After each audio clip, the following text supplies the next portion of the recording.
السلام علیکم۔ شامل خدمت ہیں آج کی تازہ ترین خبریں۔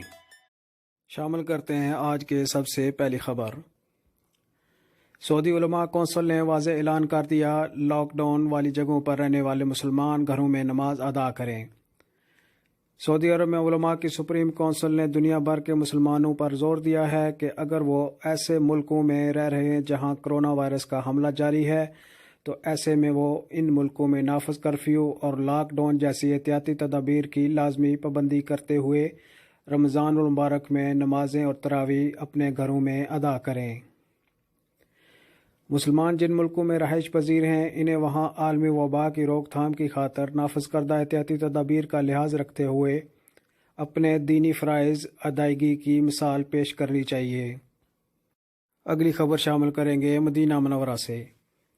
مدینہ منورہ میں کچھ ٹیمیں تشکیل دی گئی ہیں جو کورونا سے متاثرہ افراد کا سروے کرنے میں سرگرم ہیں۔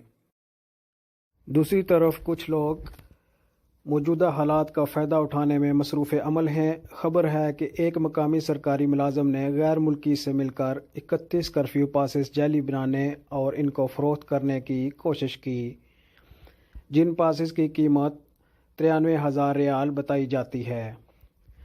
اینٹی کرپشن نے ان کو رنگے ہاتھوں پکڑ کر حراست میں لے لیا۔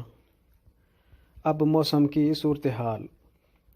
سعودی عرب کے شہر ریاض میں آئندہ 24 گھنٹوں کے دوران کئی علاقوں میں گرج چمک کے ساتھ بارش متوقع ہے۔